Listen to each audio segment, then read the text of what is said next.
welcome to Off the Cut. Dude, I haven't touched any wood in a long time. I don't care how long it is. Or you're trying to make eye contact with the person. Maybe you're looking at it from the wrong angle. Hell yeah. Hell yeah. I'm glad we got the explicit out of the way early. If I'm going to put money into this, it's going to be great. And I guarantee it. Get it? Dude, the thing with Jonathan still cracks me up every time. I know. I like that the intro is growing too. I think that get it is new, isn't it? Yeah. Yeah. I like that. 20 episodes from now, the show is just going to be the intro. And it'll be like, thanks everybody for tuning in, everybody. We'll see you next week. Go to Patreon. We should get some quotes from Jason and Keith in the intro now too, from the joint episode we did together.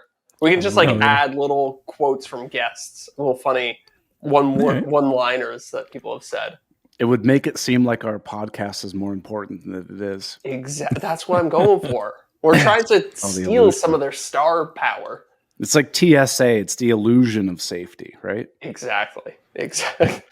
Well, speaking of the illusion of safety, we are here to give you the illusion of entertainment. So everybody, welcome to Off the Cut episode 159 for Thursday, April 10th, 2025. And I've got some hot news I want to tell you guys. Okay. And it has to do, well, it actually has to do with Jonathan. Jonathan's part of it and amongst others.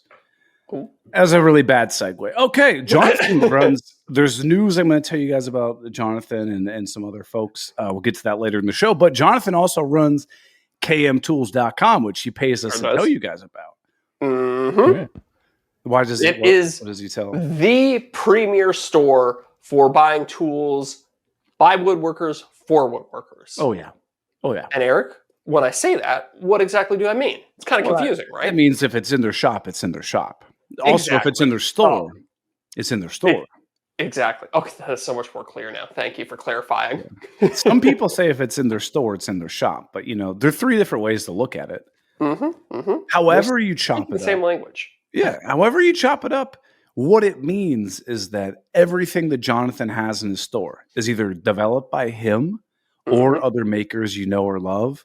And Derek, your white balance is all over the place, brother. I know. I'm sorry. No, you're fine. It's either developed by folks or Jonathan and his team or folks you know and love, or it's been thoroughly tested. So he's not just hammering out a bunch of Temu crap like a lot of other stores. But what's the best thing? What's the best thing, Zach? I think there's actually two best things. Okay, what's the two best things? The first best thing is that a portion of every single sale goes to the Katz Moses Woodworkers with Disability Fund that puts tools in the hands of people who need them. And he also does a little charity for our patrons by giving them a $50 gift card every single month. Every month? Every month. Have we done one this month? Yeah. Yeah. Last week? Yeah, who won that one? That's right. I don't know, but I don't recall. I wrote it down. Yeah. I got the email sent out, and Jonathan was blasting us in a message back and forth. He was talking about how bad our podcast is and why people still listen to it. We always have some good banter back and forth every month. I think it's funny for other people to be attached on the email when I'm like, hey, you won the gift card. And then Jonathan replies all with some snarky comment. And they're like, I hope he's kidding. Yeah. He is. Dear listeners, he is kidding. I hope, anyways. Right. So if you want to get access to that here. $50 gift card that Jonathan gives away every single month, head over to patreon.com/offthecutpodcast. You're automatically entered to win if you sign up for any tier, and you get the bonus show. The after show. The extra episode, whatever you want to call it. It's effectively another podcast and a half every single week that we do. Yeah. And we say really just stuff. We talk trash about brands we're working with. Other creators. We talk so much garbage about Keith. It's crazy. Keith Johnson, Scott Walsh, you name it. Throwing them under the bus. We hate them. 100%. We don't talk to them frequently, but we hate them. It is all for the show when we have them on. It's Yeah. just us acting for an hour, and then we get to the after show, and we're like, okay, now we can be our true selves. And be like, screw those guys. Yeah. Exactly. Well, hey, speaking of, okay, ad read over, transition to the show, Mhm. unrelated to our contractual obligation with Cam Tools. Did you see Jonathan's tease about his new item that he is releasing? I did not. I did not either. 3D printers. You know that he like started a print farm, right? Yeah, I know. He's got like, what is it, 30 X1 carbon, something like that? I don't know. He's got a lot of them. Yeah. I've seen video of it. It's insane. Right. So do you know, obviously, you know, you can What read reason? between the lines. He didn't just randomly buy a boatload of printers, right? Yeah. He bought them because he's producing a product. Mm-hmm. Go on to Jonathan, not Cam Tools. Go on to Jonathan's Instagram and look at his story. I gotta do that What on my is, phone, don't I? is he J Cats Moses? Is that what he is? I don't know. It popped up on my the top of my thing. Yeah, J Cats Moses. So everybody Number go look 3 at for me. Ooh. J Cats Moses. Look at his What story. Oh. And so what it says for anybody watching, I'll pull it up for you. It says French cleats reimagined. So he's Okay, got this so real swanky, like light wood pine kind of color. And it looks like there's a piece of extruded aluminum in there that's like a custom French made. cleat. Yeah. And then he's got bolts going through it. Okay, now I'm curious. This is a great teaser because he's not really giving anything away. But he's got my attention. Oh, So- it's coming out on 420. That's nice. I noticed that in 10 days, right? So what it looks like is it's almost like a T-track extruded aluminum, Mm-hmm. but it's also in the shape of a French cleat. So it has that 45-degree bevel. And what it looks like is a way that you can slide these French cleats around, but there's also no way for this thing to come off the track. So like if you weigh it down pretty heavy, which is it's a big complaint about French cleats, is like they'll just pop off. Yeah. Simple, but very clever design. Pretty cool. Yeah, I'm excited to see. I wonder if this is in collaboration or if this is a J-Cat's original. I don't know. I know that Tamar from 3x3 Custom has been doing tons of 3D printed stuff with them. And I don't know if it's one of her ideas or what, but yeah, I wonder. She She can't be happy with her amazing router sled. She's got to come out with even more stuff. I know. Well, there's just that's the problem with kmtools.com is there's just too many good stuff there. Mm-hmm. You know, it is what it is. But hey, I wanted to throw this out there. I actually done this a couple weeks ago, and I had never gotten the chance to bring it up, and I wanted to bring it up. Okay. Are you guys familiar with Cam from Blacktail? Mm-hmm. Yeah. Okay. Sorry, I was finishing a strawberry. One of his products that he has, which, sorry, people, if you don't know this, it's a white labeled product from Carbon Coat. Oh, giving away all the trade secrets. It's called his Carbon Method or Carbon Coat or whatever it is. He has his own like rebranded one called like N2 or N2 or is that what it N2? I think so, yeah. Oh, N3. And yeah, I don't know why it matters the number. Anyway, N3 Nano. So the idea is it's like the same kind of finish that people have been putting on cars forever. It's a ceramic finish, right? And so I, after the move, my dining table got a little dinged up, you know, as it does because it gets used, right? Mm-hmm. And I was like, all right, I'm going to refinish it. So, you know, just light sand, a little more Rubio on top.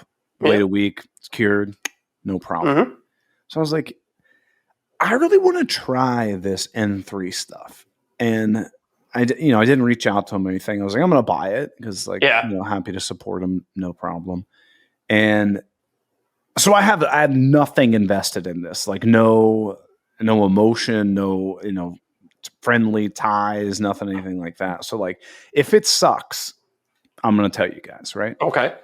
So put it on, unbelievably easy to apply.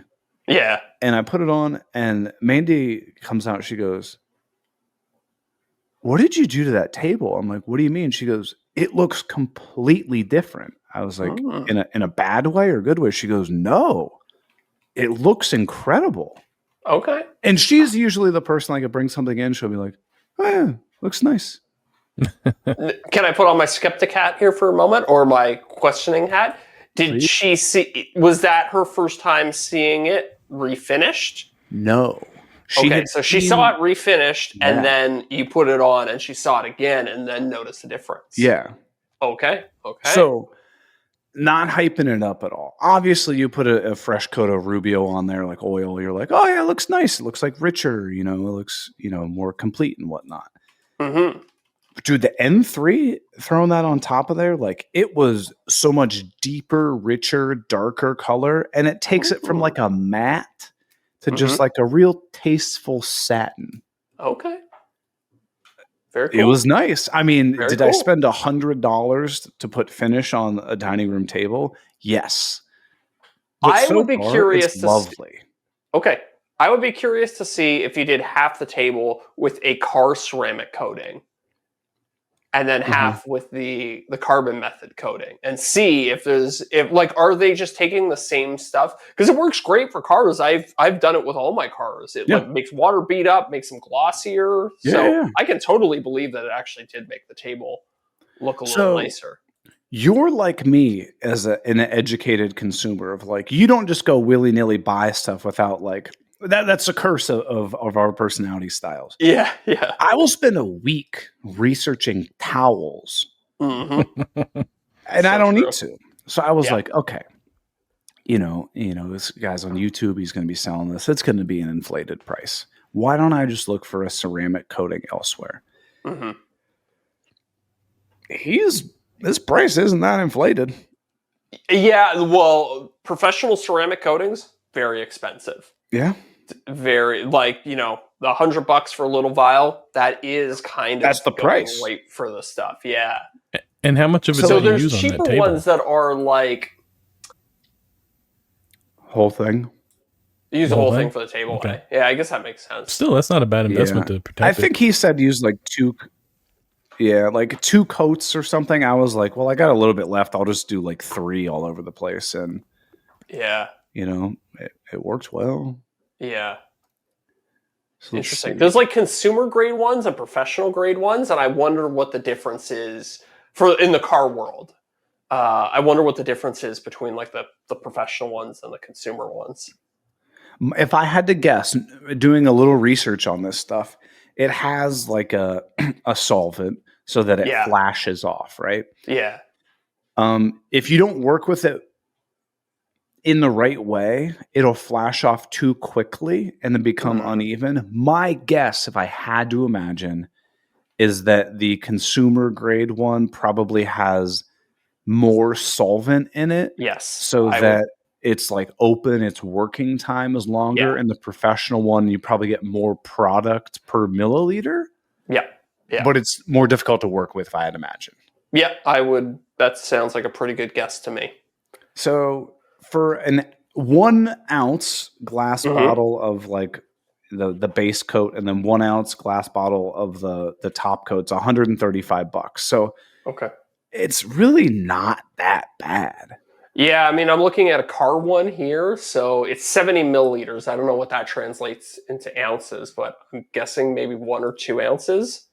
And it's $89 on Amazon for like a no-name brand that you've never heard of before. So 70 milliliters is 2 ounces. 2 ounces. Okay. So for some no-name stuff that who knows of the quality. So yeah. And I started doing like all this back end research. Like I was like, I'm going to look up what is that MSDS, the material data sheet, something. Do you know what I mean? Yep. Like it's like the technical sheet that has all the chemicals in it, so that for safety clearances, essentially, so that if you use it in a professional setting, you actually know what's in it, right, at a chemical level. And so I was like trying to I'm going to do the research and look at the data sheet to like see if there is a difference.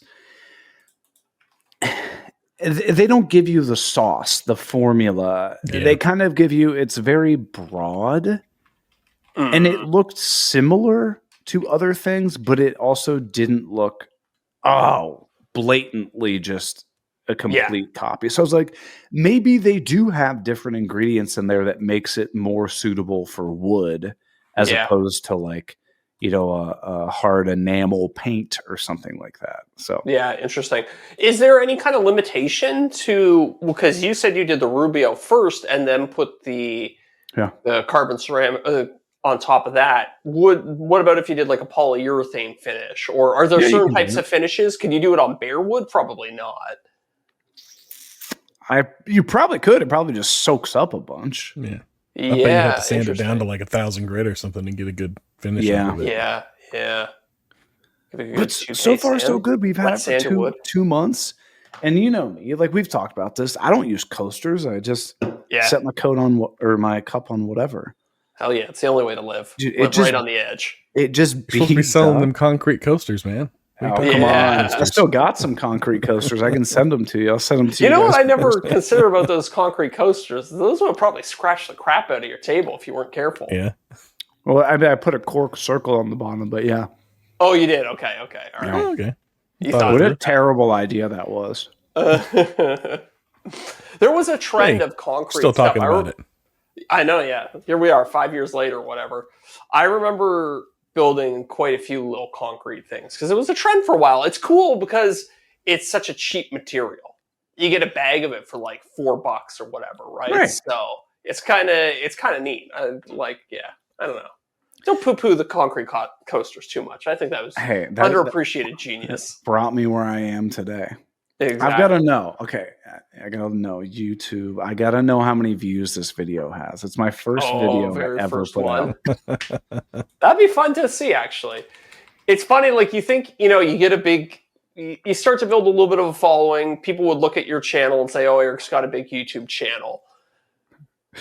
I bet if you go back to this video, probably doesn't have that many views. 13,000. My first video, 13,000. Okay, yeah. My first video is probably in that neighborhood as well. And I've got a lot of videos in that vein. They're like 2,000, 4,000, 1,000, 6,000. Like, we had some rough times getting this guy going. Let me tell you, I made a lot of mistakes.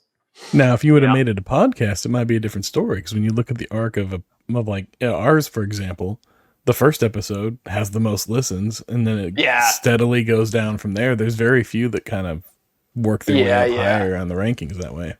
Because people complete those. Because people, especially with a newer podcast, I imagine it will probably change in the future.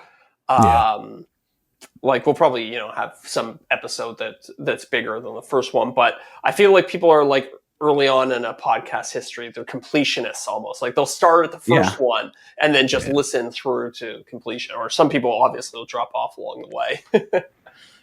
Which speaking of milestones, I meant to point out to you guys like 2 weeks ago, we hit 150,000 total plays. Hell, on Spotify. Look at that. Oh yeah.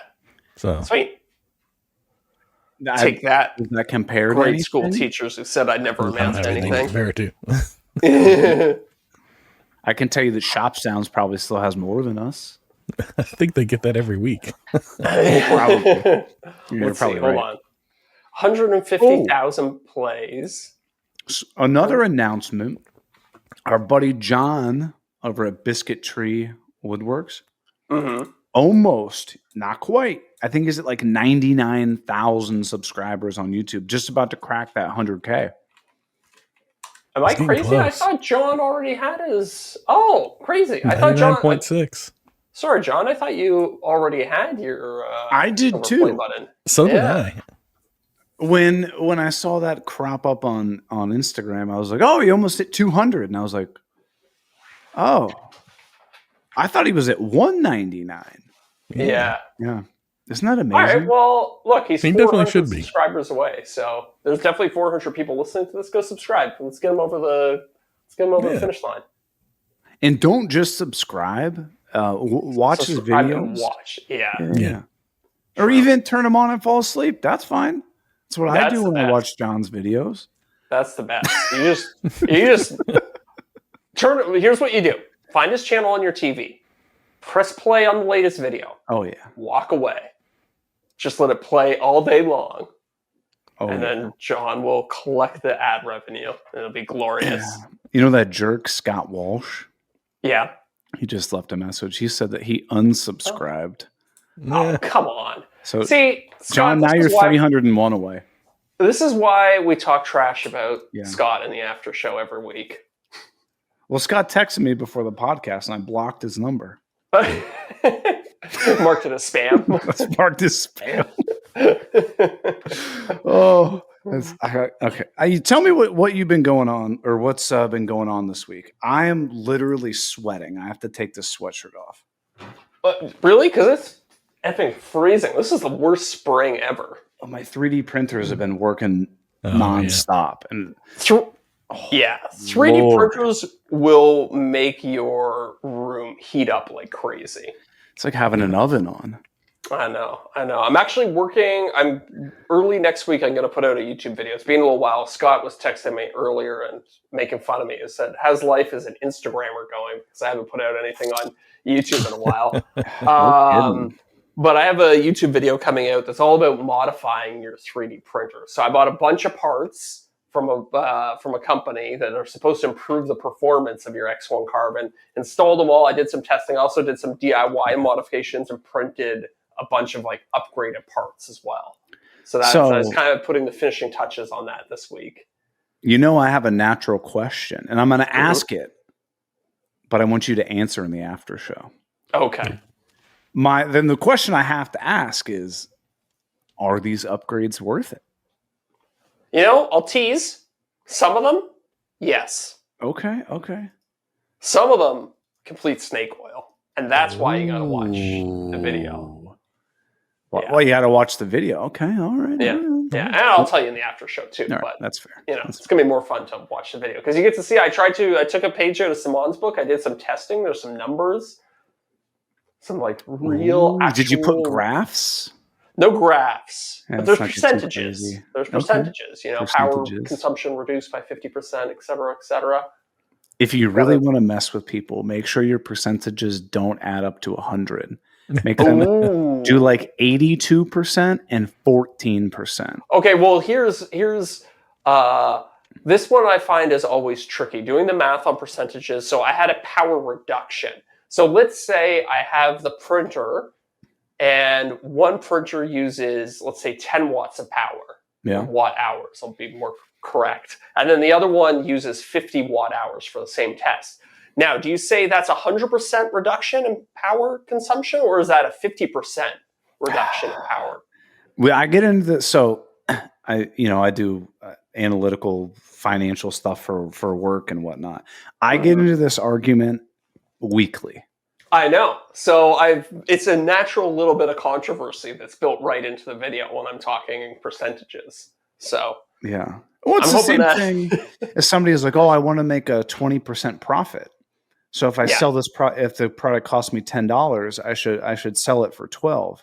Yeah. That's not 20% profit margin. That's 20% markup. Yeah. It's different. Mm-hmm. Really, it would be 10 divided by 1 minus 0.2. Yes.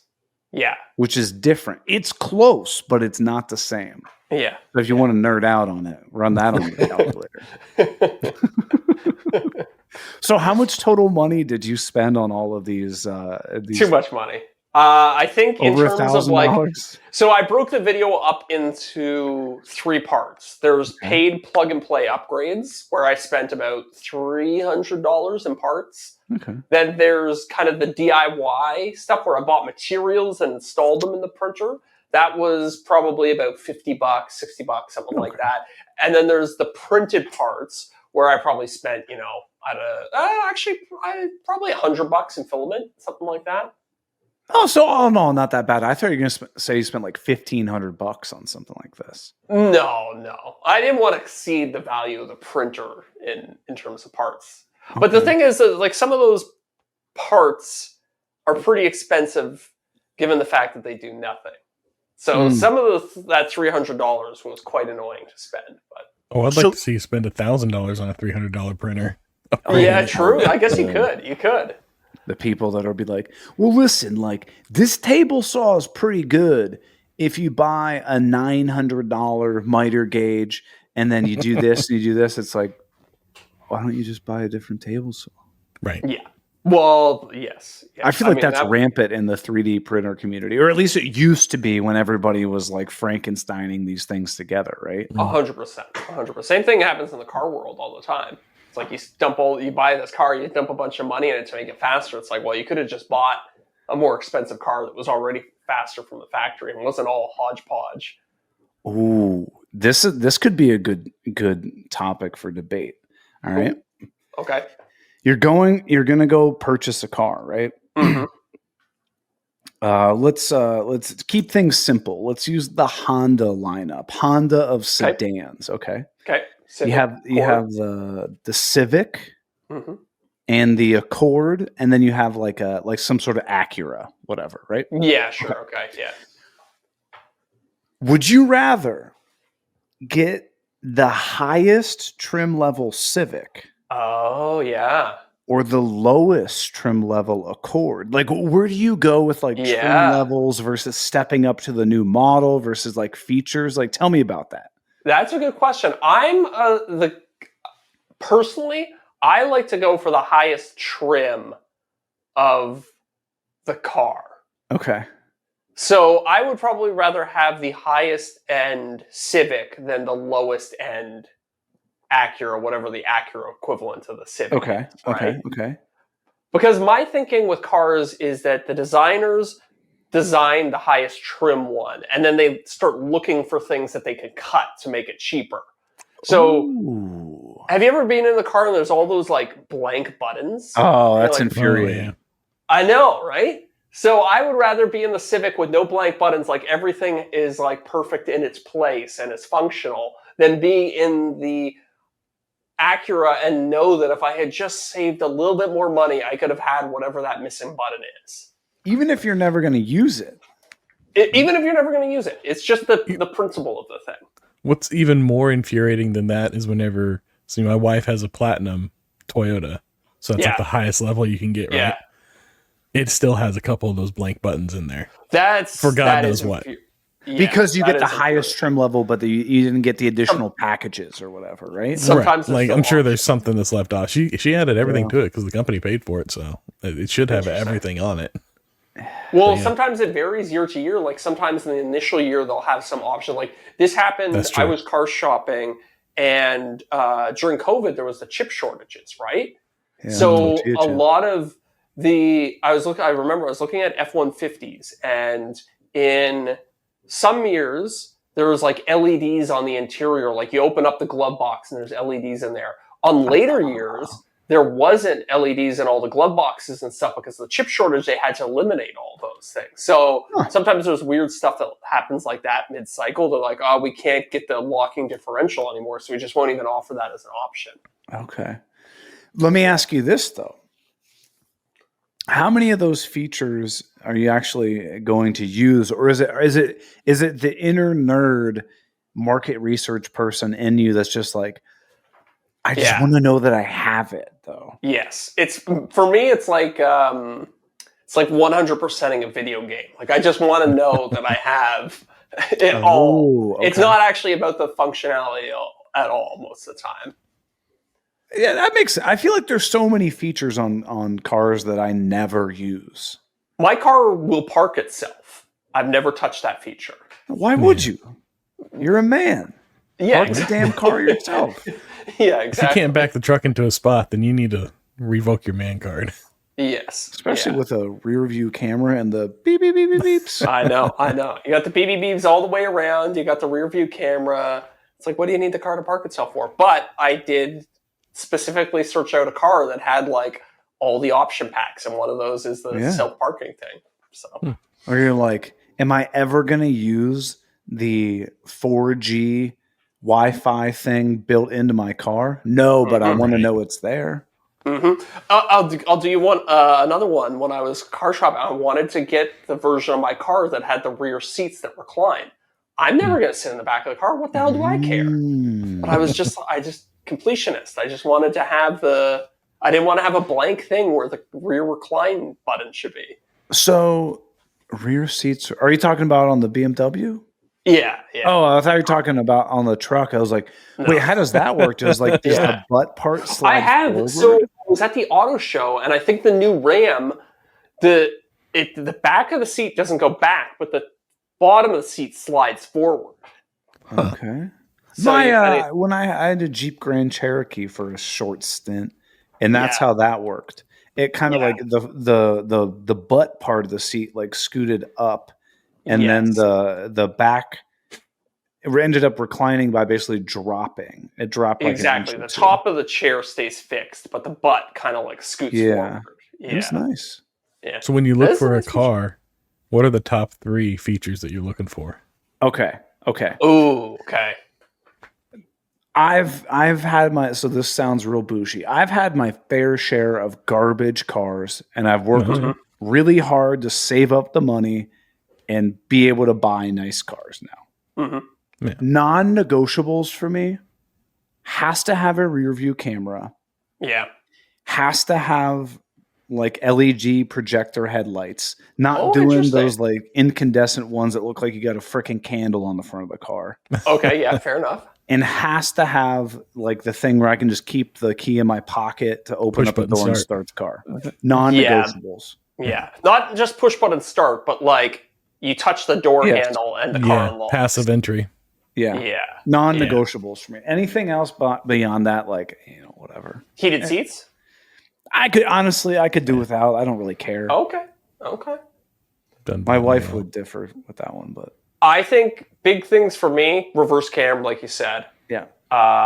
It's got to have Apple CarPlay, Android Auto. Yeah, that's fair. That's fair. Yeah. And outside of that, I don't know that I need too much. I mean, and then I think the keyless entry, I do really like never having to take the thing out of your pocket. Yeah. Yeah. I think for me, it's the passive entry, and I'm gonna go up a notch. I don't want just back camera. I want bird's eye view. I want all around. Oh, the 360. Yeah. I've never had a car with that. I want the Android Auto, but I want it wireless. I don't want to have to be docked. I want it to be wireless. You know what car feature I don't care too much for? Wireless chargers. Oh yeah. I don't care about that. They're so finicky. They're never good. They just heat up your phone. Yeah, you leave it on there. You're driving 2 hours away, and you're like, my phone went down in power, and it's scorching hot now. It's like 300 degrees. Hey, you burn your little joes when you put it in your pocket. Exactly. Well, this is a great transition point to. I teased you before the show that I have a partnership coming up that I'm very excited. Oh no way! Did you get a partnership with Ford? I did. Wow. So, man. Ford is going to fly me out to Montreal for the launch of their new Maverick pickup truck. Sick. Yeah. So to temper your jealousy, they're not paying me any money, but they are flying me out there. And so I think we're going to do some off-roading in them. And I think they have a track day scheduled for us too. Oh, that's awesome. Dude, say what you will about the Maverick. It's a sick truck if you've never I'm legitimately excited to drive their smallest truck. And you're getting your foot in the door, if it goes well, Yeah. And you've heard about that dump trucks of cash that they give people too. Yes. Yeah. So I'm hoping I can make a good impression. I'm hoping I can, shake a few hands, grease a few palms, whatever I have to do. Huh? Yeah. Somebody's going to fly you out to go to a track day and off-road in someone else's car. Yeah, exactly. So I think what they're going to do is we're going to I'm going to fly to Montreal, get the car at the airport, and then we're actually going to drive to a nearby ski resort. So I think I'll get to do a little road trip in the car too, which I'm kind of excited about. Can you just absolutely send it off-road? Just be like, I mean, that is my plan. We'll see how treat it like a rental car. Yeah, exactly. Oh man. I love my favorite expression is the fastest car is a rental car. Hey, they also say drive it like a rental. Drive it like a rental. And the cool thing is they're letting me take Sophie with me too. So we both get to fly out for it. Yeah. Like a little week trip? Yeah, a little weekend away. Thursday to Sunday, I think. Okay. Yeah. Right on. Now, is Montreal part of Canada where they are upset if you don't speak French?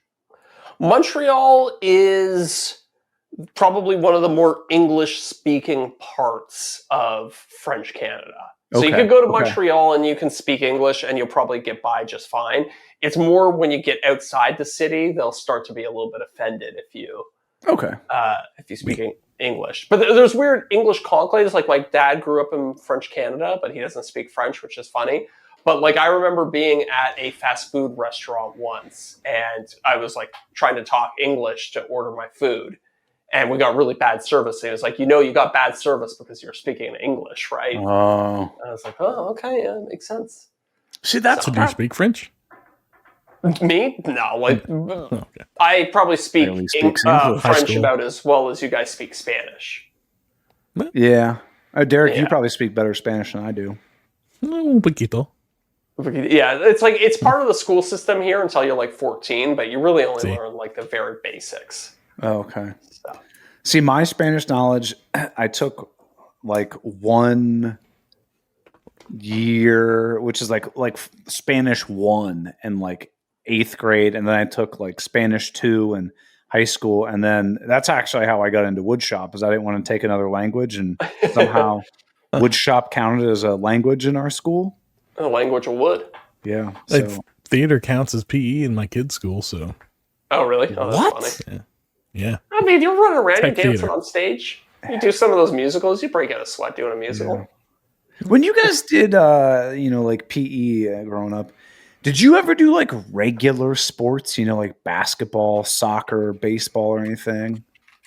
Or did you have all these like asinine made up games where they're like, you're going to have a pogo stick and then have a hula hoop around your neck, and then you're going to call everybody by mermaid names, and we're going to do it on the basketball court. Like, we only did those in like elementary school. We would do that in high school. Yeah. Really? Yeah. High school, it was like they rotated the sports. Like every week you tried a different sport. Yeah, that's what we did too. We did like, I think volleyball, hockey, soccer, all the basketball. And then like every other week we spent a week just running the track. Oh, yeah, I remember doing the track. You hide under the bleachers and because one of them was like, how many laps can you do in this hour and a half long period? Who cares? Who cares? And this sucks. And then you got to go. Like it would be like, okay, you'd have gym class at 10:30 in the morning. Yeah, I don't want to get all sweaty and stinky when I'm 16 and then just smell like hell the rest of the day through school. My goal was to not sweat.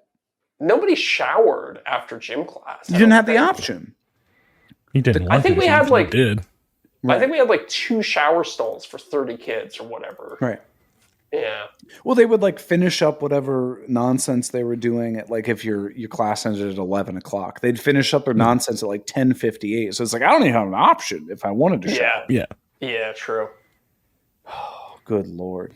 But man. I went to a high school with uniforms. And I remember I really liked gym class because you could keep on the gym uniform for the rest of the day. Like if you had it early, the teachers would kind of give you a pass. So it's like, okay, I cannot wear like dress pants and dress shirt for the rest. I can wear like a shorts and t-shirt for the rest of the day. Yeah, a little more comfortable. See, I hacked it the other way. I put gym at the end of the day so then I wasn't sweaty throughout the rest of the day. Right. Yeah. Yeah, it was a trade-off. I mean, I was stinky, but I was wearing comfortable clothes. So we had free dress though, so. Yeah. What a time to be alive.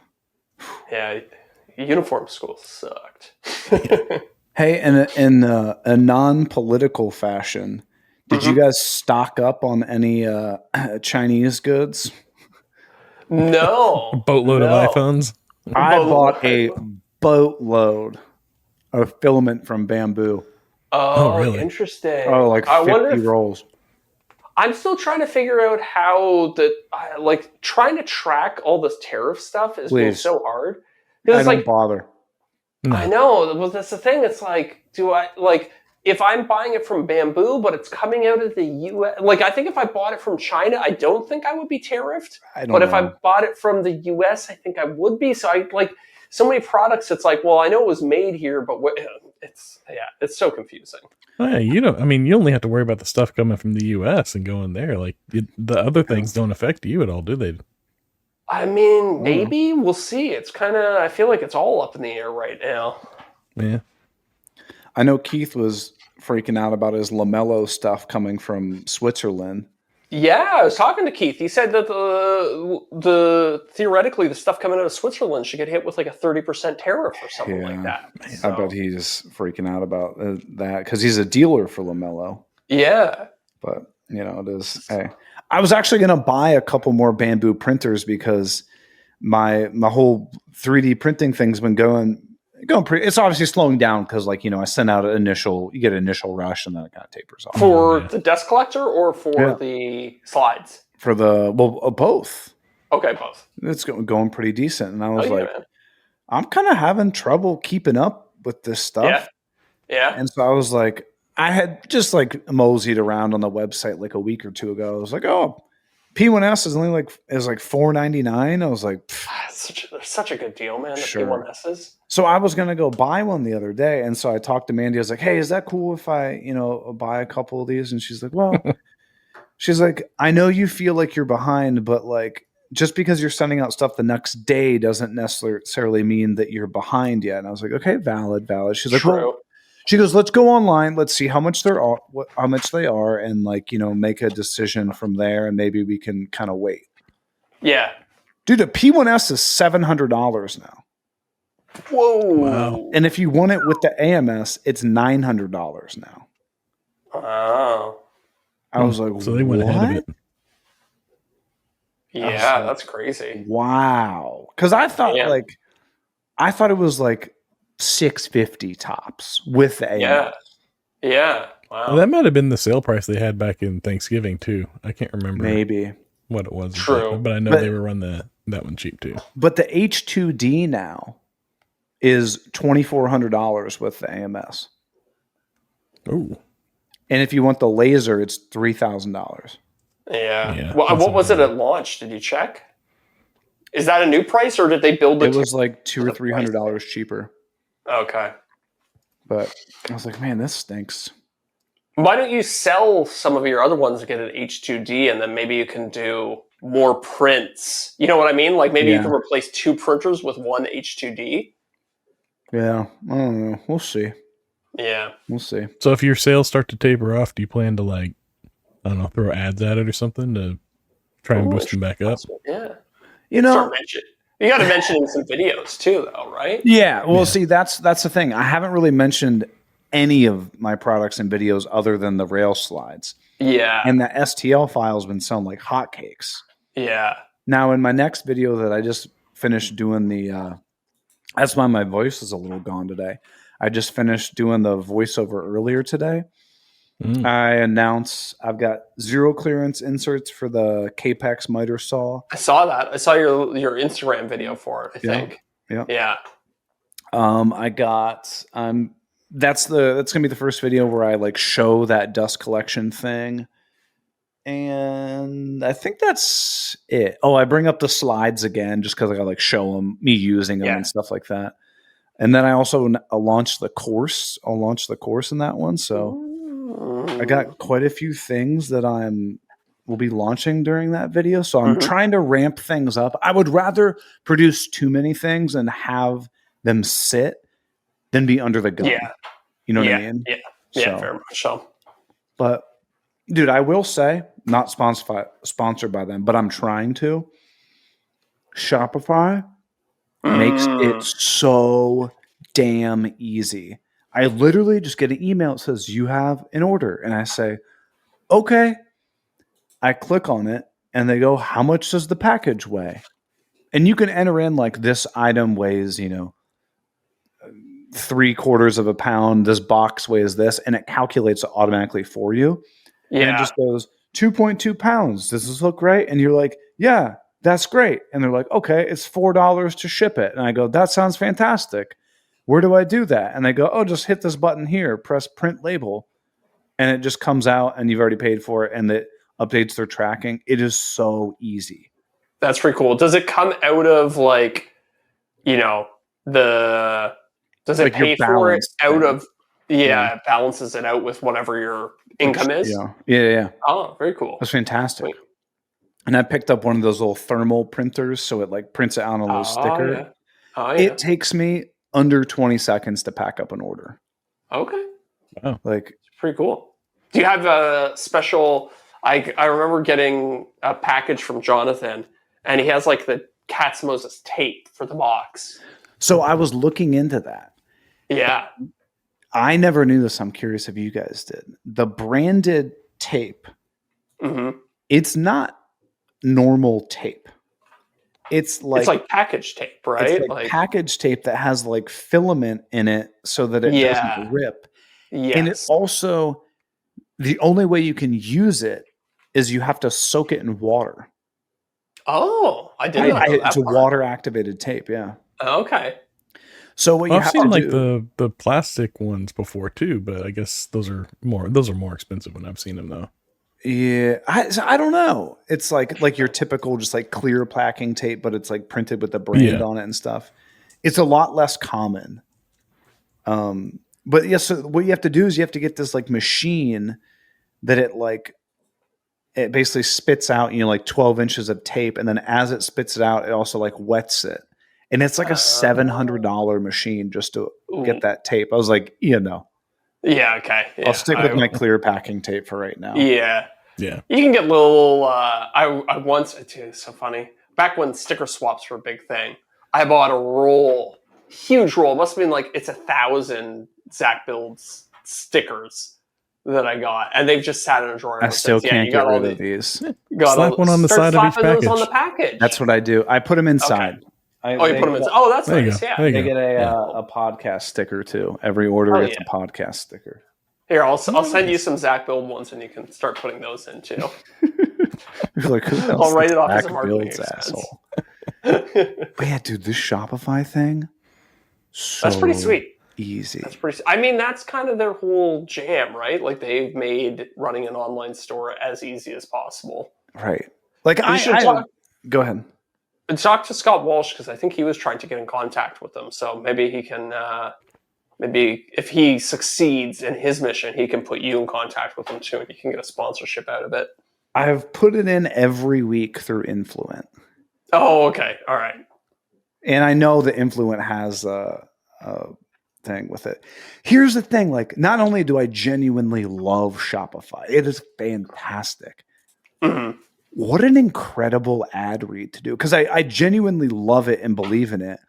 But the ad read is me talking to people about, look at what I have on my website. So true. So true. It would be so easy. Yeah, that would be very nice. It's a win-win. It's a win-win for me because I get the sponsorship. I also could genuinely talk about it and support it. And then the people who are watching the videos aren't like, oh God, here's another annoying ad. They might find something on my website that's genuinely helpful for them. True. Yeah. It's good for everyone. True. So we'll see though. I know with this, the uncertainty of the economic times that the sponsorship world might be on pause for a bit. Yeah, we'll see about that. That's it's interesting. I mean, I know things are crazy right now with all this tariff nonsense. So we'll see. We'll see how it all shakes out. I'd be surprised though. I feel like a lot of these budgets get set at the beginning of the year, so we'll see. I know. I've got something that I genuinely really, really want to talk to you guys about. It's one of these NDA things, and I'm like, I genuinely can't talk about it on the after show, but it's one of these things that's eating me alive. I want to tell so many people about it. I think it's going to be a game changer in the tool world, but just be patient. I look forward to hearing about that. August. Okay, so August it's a or little while September. out still. Okay. Yeah, still got a while, but I wanted to thank you on air for helping me with the freight shipping thing. Oh yeah, did that work out? Yeah, so I had the company come and pick it up today. Freight shipping is like a wild world. Dude. I did what you said. I called FedEx or I think it was FedEx, and I got a quote for $900 to ship this table across the country. When I gave you that number, you thought I was kidding, didn't you? Yeah, a little bit. I was like, it's probably. I think you said like 500 or 600 US. So that's about 900 Canadian. True. But so here's what I did. I went on what do they call a freight broker website. Oh yeah, who'd you use? And I think it's called FreightCom was the name of the company. Okay. So they ended up. What's the company? Kindersley Transport was the name of the company that came and picked it up in the end. Sorry, getting over a cold. Seems like a kind of smaller operation, but ended up being $250. Okay, and did they palletize it for you?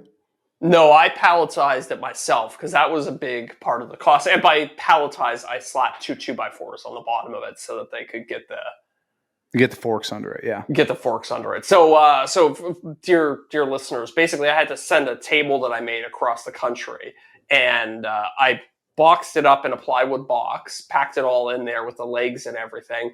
It was about 200 pounds, 225 pounds.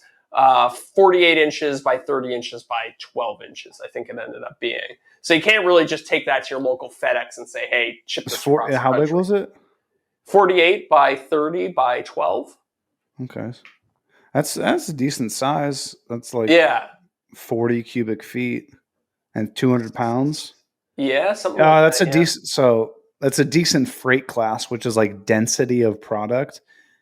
I think on the broker site it was like class 11 or class 9 or something like that. Yeah, it's pretty good for that. Yeah. So you'll get a decent deal on that.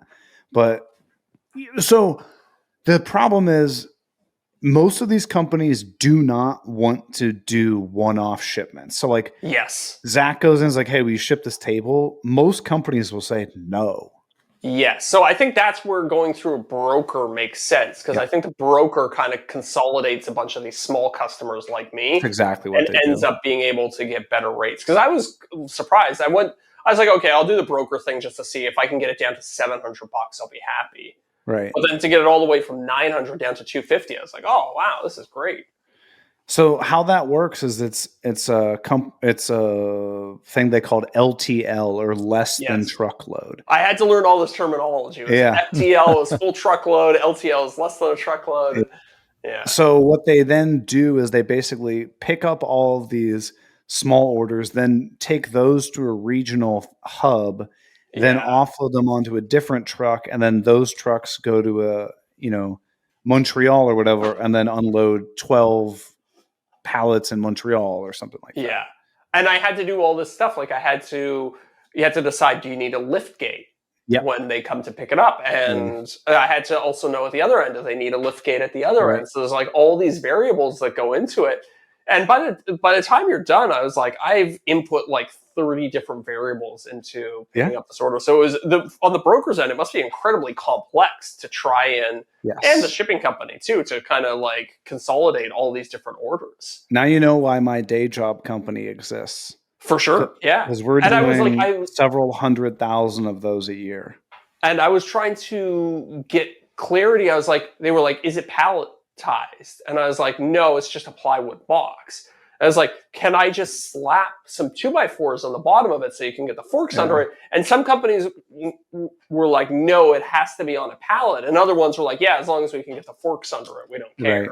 Some companies where it has to be at least a C grade pallet. I'm like, I don't know what that means. Exactly. I was getting all these responses and I was like, I don't know what the hell any of this means. But I was impressed. I hit submit on the order to this morning at like 9 a.m., 10 a.m., something like that. And I had the freight package picked up at 2 p.m. Wow, that's good. I know. And this is like through the broker to the shipping company. So it's like there's like even a couple layers involved. So I was really impressed with the speed at which it happened. That's not bad. So for anybody listening at home that's thinking, I want to ship something large cross country. It sucks. Go with a broker. It will be more work, but you will get a better deal. If you just want to just basically hand the keys to somebody and be like, just take care of this, call FedEx Freight or UPS Freight, they're going to charge you out the ass for it, but they'll make it really easy for you. Yeah. And one other thing that I noticed was that there was an option when I was filling out on the form. There was, is this a residential address that it's picking up and delivering to, or is it a business address? And at first I hit residential because the shop's in like a residential neighborhood. And I got a quote and it was like $400. And then I went back and I switched it to business address and then did it again and it dropped down to $250. I was like, oh, interesting. Okay. It's because they're thinking that if it's a business address, they can bring a 53-foot truck down the street and be okay with it. Even if it doesn't have a dock. Yeah. It's a 53-foot truck is just much more efficient than like a 26-foot box truck. Gotcha. And when I checked that box, I was like, okay, I better make this as easy as possible for the guy when he comes to pick it up, because I didn't want him to like complain that, this is actually a residential address. I had it like right on the curb waiting to go as soon as he got there. I just rolled it out on a dolly, gave it to him. He was off. Yeah, you signed stuff and he was there for all of like 3 minutes. Yeah. It's hard because you can't just like walk into the post office and be like, I would like to mail this, please. And they did that annoying thing that, like cable guys do. They were like, the guy's going to come to pick it up sometime between 12 and 5 p.m. I know. So I was just sitting in the shop, like twiddling my thumbs. I did a little bit of work for the first bit, and then I was just like, okay, just got to wait for this truck to show up and come pick up this thing. Don't want to be in the middle of something when he shows up. No kidding. No, yeah.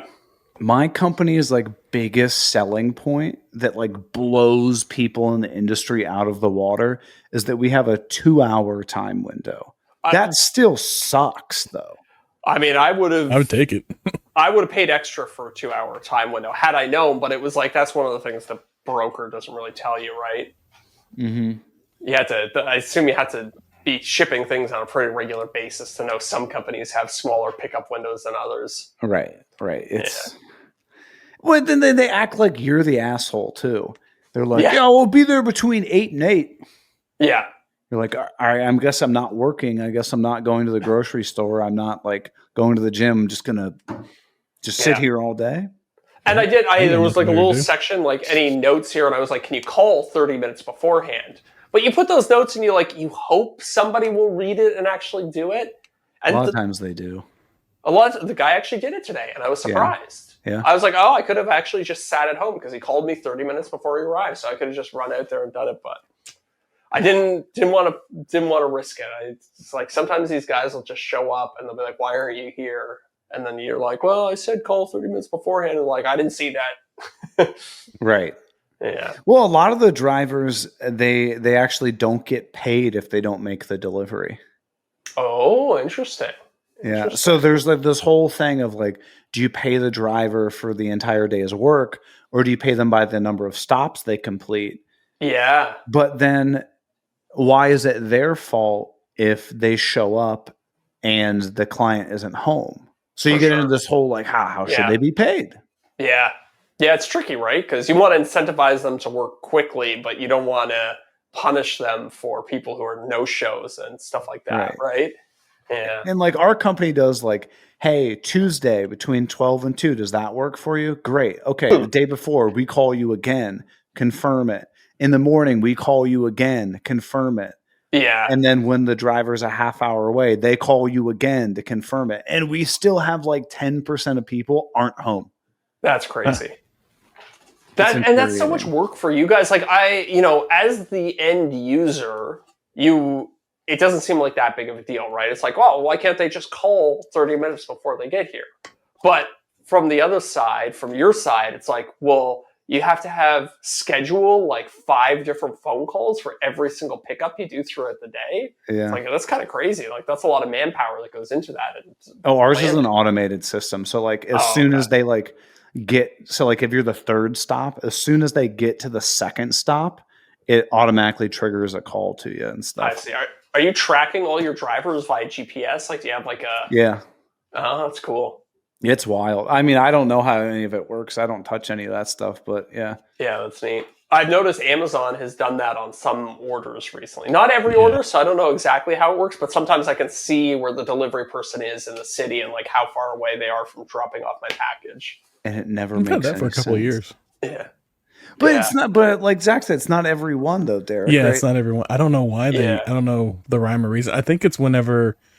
My understanding is it's whenever it's coming from a shipping facility that's close to you.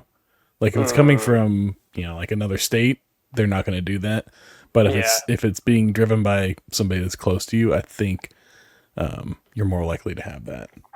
Well, I don't know how Amazon works where you guys are. Like I often see in a lot of US cities, it'll be guys in like Amazon branded trucks and they're wearing like Amazon jumpsuits and stuff. But we also here it's a lot of third Joe party. and his minivan doing it.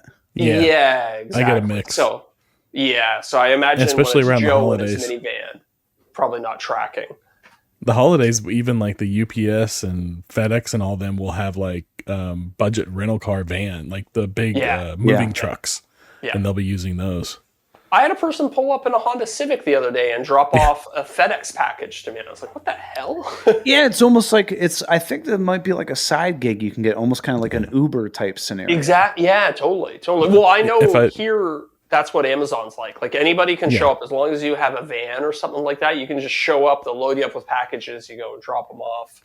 I know if I do same day or next day from Amazon, I get that. I get Joe Blow in his car pulling up, throwing the package on my porch. But if it's like, if I use like their whatever shipping they determine is best, I get like the nice fancy Amazon van. Car. Yeah. Dude, of all the side hustles though, I would take delivering packages on Amazon all day before like Uber driving. Oh yeah. Yeah, don't have to interact with people. Yeah. Absolutely. I don't want weird people in my car.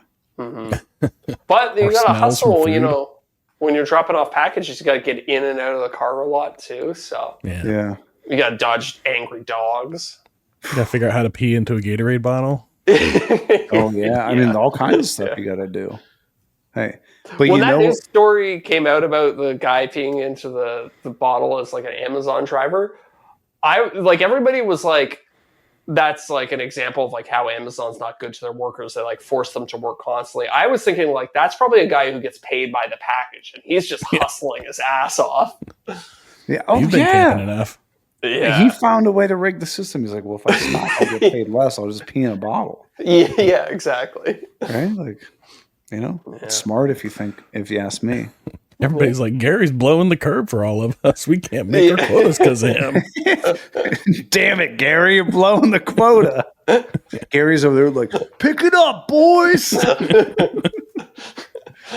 Well, speaking of picking it up, we better pick it up and head over the after show. I think it's about time. So everybody, thanks for hanging out with us. Go over to patreon.com/offthecutpodcast, unlock the after show, enter to win that $50 gift card from KM Tools. Mm-hmm. And next week on Tuesday, April 15th. Thank you. I was going to look it up. April 15th, we're having our monthly BYOC, our Bring Your Own Camera call with our top tier patrons. We all hang out. Yeah. Our dogs, the Diamond Dogs, right? That's right. Yeah. Where we all hang out and talk about stuff. And we're excited. We always have a good time doing that. So join us if you will. Or at the very least, don't listen to the Green Sitters podcast. That's the least. Nobody can anymore. It doesn't exist. What's the new one? Oh, yeah, they changed their name. 3 Splinters? 3 Splinters. Yeah. And don't listen to that trash either. It's available on all streaming platforms. Mm-hmm. All right, everybody, we're getting out of here. We'll catch you next week. See ya. I want to give a huge shout out to our returning top tier patrons: Corey Duvall at Woodcrafts and Honey, Josh at Sawdust Builds, Joe Welsh at Delaware Valley Workshop, Goblin Spanker. You can't say that anymore. Building Creative. Bingo bango, you're done. Zach, to be honest with you, I don't even know if I followed you. You should stop.